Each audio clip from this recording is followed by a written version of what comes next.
नमस्कार। मैं संतोष और संतोष साइकोलॉजी चैनल पर सभी का जो है तहे दिल से अभिनंदन और स्वागत करता हूं।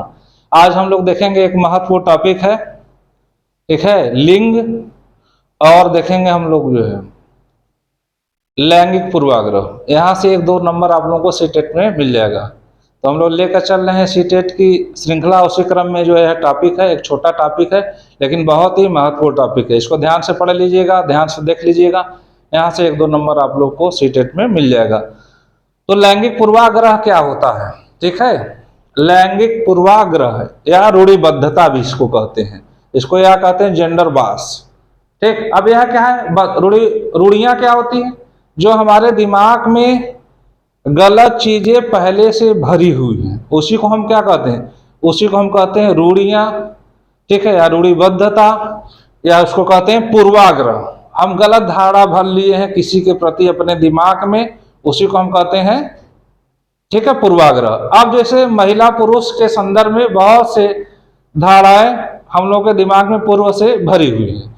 जैसे हम मानते हैं कि पुरुष महिलाओं से, जैसे हम लोग मानते हैं, हमारा समाज मानता है, बहुत से लोग मानते हैं कि पुरुष महिलाओं से ज्यादा श्रेष्ठ होते हैं, या पुरुष महिलाओं से ज्यादा बुद्धिमान होते हैं, ठीक है। पुरुष जो कर सकते हैं महिलाएं नहीं कर सकती हैं, ठीक। तो यह क्या है, यह जेंडर बायस को संबोधित कर रहा है, ठीक है। यह रूढ़िबद्धता को दर्शाता है, जबकि ऐसा नहीं है। तो यहाँ पर अब जैसे जो वर्तमान शिक्षा प्रणाली हो, प्रगतिशील शिक्षा प्रणाली है, और जो बाल केंद्रीय शिक्षा प्रणाली है, तो वह किस पे, प्रगतिशील शिक्षा प्रणाली किस पे बल देती है, यह लचीलापन और लोकतांत्रिक चीजों पर बल देती है। तो वर्तमान परिवेश में क्या है, सभी को समान रूप से लड़के लड़कियों के साथ कैसा व्यवहार किया जा रहा है, तो लड़के लड़कियों के साथ समानता का व्यवहार किया जा रहा है। अगर कभी कभी जो है देखने में आ जाता है, ठीक है, लड़कों को ज्यादा महत्व दे दिया जाता है लड़कियों के, ठीक है, फलस्वरूप। तो इसी को हम क्या कहते हैं, इसी को हम कहते हैं लैंगिक पूर्वाग्रह, जबकि ऐसा वर्तमान में नहीं होना चाहिए, ठीक। इसीलिए इस सिलेबस को जो है शिक्षण में रखा गया है कि हम लोग जो है एक शिक्षक के रूप में लैंगिक पूर्वाग्रह से बचें। तो ध्यान से देखिए इसको, लैंगिक पूर्वाग्रह या रूढ़िबद्धता क्या होती है, पुरुष स्त्रियों से ज्यादा बुद्धिमान है, ठीक है। अगर ये हम पहले से धारणा बना लिए हैं तो इसी को हम क्या कहते हैं, रूढ़िबद्धता, पूर्वाग्रह, जबकि ऐसा नहीं है, ठीक है। सभी लोग एक ही तरह से जन्म लेते हैं, एक ही प्रक्रिया से जन्म लेते हैं, बस जो है महिला पुरुष है, बुद्धि विवेक में कोई किसी से कम नहीं होता है। अब यहाँ पे पुरुष स्त्रियों से ज्यादा श्रेष्ठ है, अब ये क्या सही है क्या, अब इसको हम मान लें, नहीं मानेंगे, क्योंकि आज के संदर्भ में देखा जाए तो किसी भी मामले में कोई एक दूसरे से कम नहीं। अगर लड़कियों को भी सारी सुविधाएं मिले जो लड़कों को मिलती हैं, तो वह हर जगह, हर कंपटीशन में, हर प्रतियोगिता में, हर स्थिति में, सामाजिक, आर्थिक, सांस्कृतिक किसी भी स्थिति में वह क्या करती हैं, वह बराबर की हिस्सेदारी करती हैं, और हर जगह आज डॉक्टर बन रही है, इंजीनियर बन रही हैं, ठीक है, हर क्षेत्र में वह आ रही हैं, खेल में आ रही हैं, पदक जीत रही हैं। तो यह क्या है, यह सही नहीं है। अगर इसी को हम मान लेते हैं तो इसको हम क्या कहते हैं, लैंगिक पूर्वाग्रह या रूढ़िबद्धता। अब शिक्षा प्रक्रिया में क्या है, कभी कभी जो है शिक्षक पढ़ाते पढ़ाते कभी कभी उनके मुंह से निकल जाता है, ठीक है, कि नहीं राजू तुम कर सकते हो, सुनीता नहीं कर सकती है।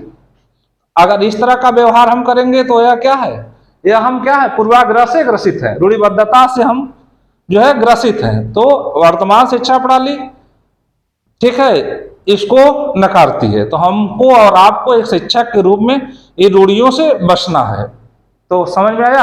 अब यह क्या है, लैंगिक रूढ़िवादिता एक अति सरलीकृत अनुचित विश्वास है। भाई देखिए, इसको याद रखिए, यह कैसा विश्वास है, अनुचित विश्वास है। उचित विश्वास नहीं है कि लोगों के वर्गों में व्यक्तिगत विशेषताएं होती हैं। हम महिला और पुरुष के वर्गों में क्या करते हैं, व्यक्तिगत विशेषताएं देखते हैं कि उनके वर्ग में ये चीजें कर सकते हैं, और इनके वर्ग में ठीक है, पहले धारा बना लिए कि सिर्फ महिलाएं खाना बना सकती हैं, पुरुष खाना नहीं बना सकते हैं। अब पहले से हम धारा बना दिए हैं, ठीक है, माता अगर घर पे नहीं है तो छोटे भाई बहन का देखभाल कौन करेगा, सिर्फ बड़ी बहन करेगी। ये धारा बना लिए हैं, तो यह क्या अनुचित धारा है। क्यों, बड़ा भाई भी नहीं देख सकता है, क्यों नहीं देख सकता है। ठीक, तो जो अनुचित धाराएं हैं महिलाओं के संदर्भ में हम बना लिए हैं, उसी को हम क्या कहते हैं, ठीक है, या पुरुषों के संदर्भ में बना लिए हैं, उसी को हम कहते हैं लैंगिक पूर्वाग्रह या रूढ़िबद्धता। इसको याद रखिएगा जो है, ठीक है। यहाँ से प्रश्न, एक प्रश्न आपको सीटेट में जरूर मिलेगा। कुछ प्रश्न है, देख लेते हैं, 2-3 प्रश्न है, यहाँ से आपका कंसेप्ट क्लियर हो जाएगा। तो हम देखते हैं पहला प्रश्न। 5 साल की वैशाली ने अपने माँ से कहा, माँ मुझे अमित की तरह फुटबॉल चाहिए। ठीक, वैशाली को जवाब देते हुए उसकी माँ ने कहा, फुटबॉल तो सिर्फ लड़के खेलते हैं, मैं तुम्हारे लिए एक छोटी सी गुड़िया लाऊंगी।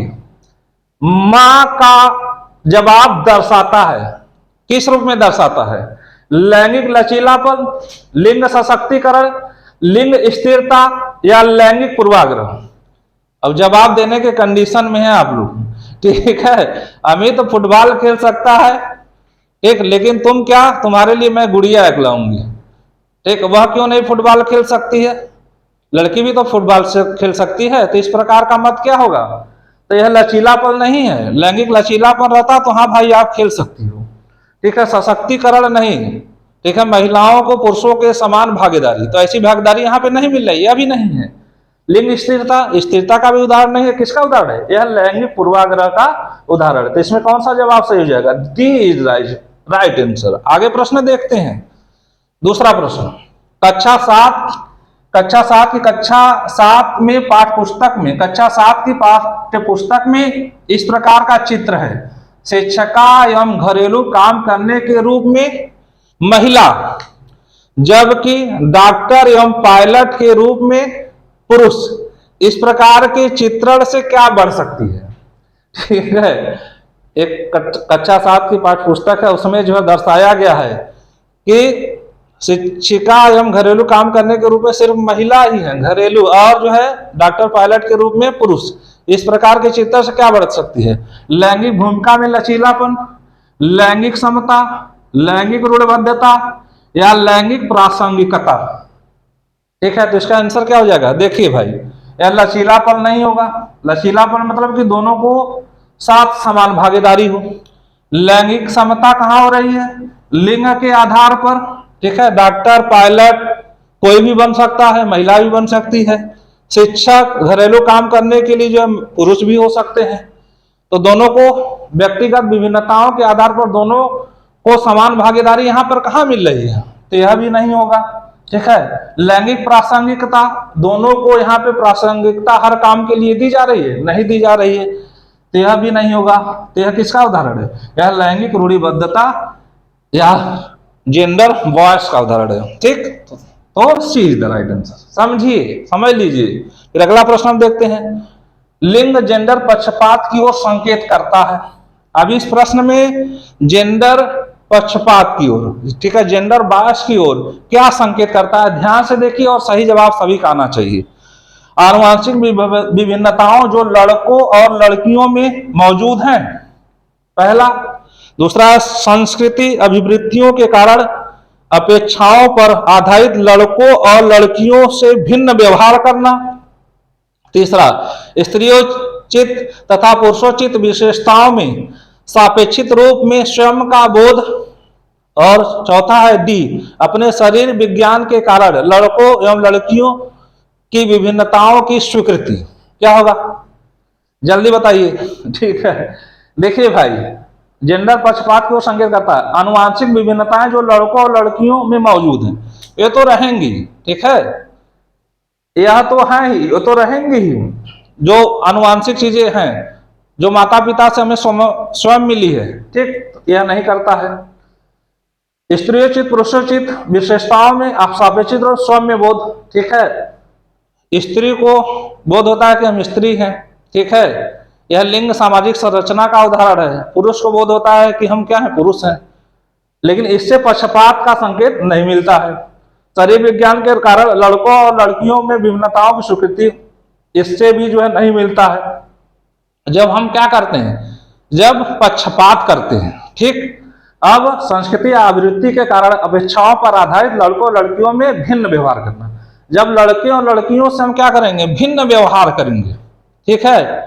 अब मान लीजिए कैसा व्यवहार, अब लड़कियों को हम पढ़ाने के लिए विशेष सुविधा देंगे, स्कूल भेज रहे हैं, ट्यूशन भेज रहे हैं, कॉन्वेंट स्कूल में पढ़ा रहे हैं, ठीक है, खूब पैसा खर्च कर रहे हैं कि लड़का हमारा डॉक्टर इंजीनियर बन जाए, और लड़की को हम किसी जो है ऐसे ऐसे स्कूल में पढ़ा दे रहे हैं कि चलो ये बड़ी होकर खाना बनाएगी, ठीक है, शादी विवाह कर देंगे, काम खत्म। तो अगर इस प्रकार का भिन्नताएं हैं तो यह किसका उदाहरण है, यह जो है लिंग जेंडर पक्षपात का उदाहरण है, जिसमें क्या हो जाएगा, B is the right answer, ठीक। तो मुझे उम्मीद है कि आप लोगों को समझ में आ रहा होगा। अब हम देखते हैं लिंग, अब हम क्या देखते हैं, लिंग।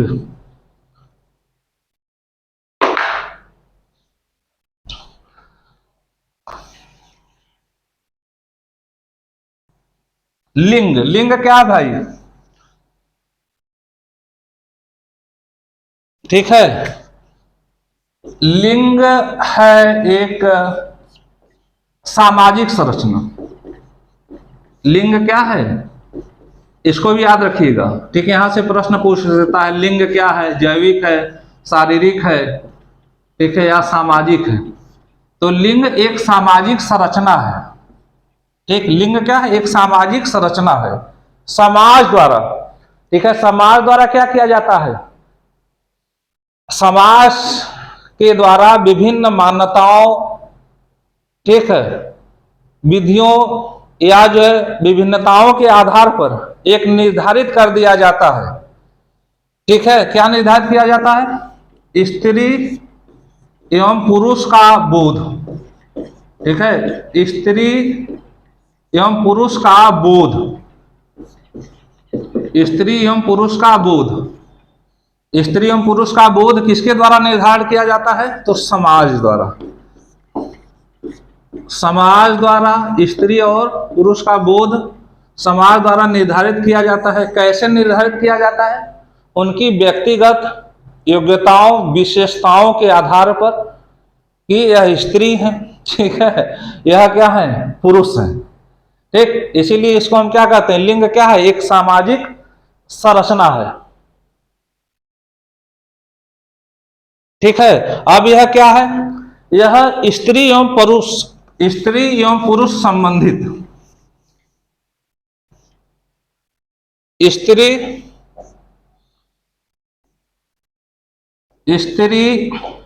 एवं पुरुष से संबंधित, पुरुष से संबंधित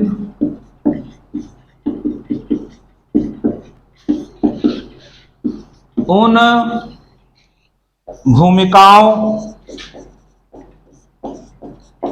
पुरुष से संबंधित उन भूमिकाओं और जिम्मेदारियों को संदर्भित करता है एवं जिम्मेदारियों को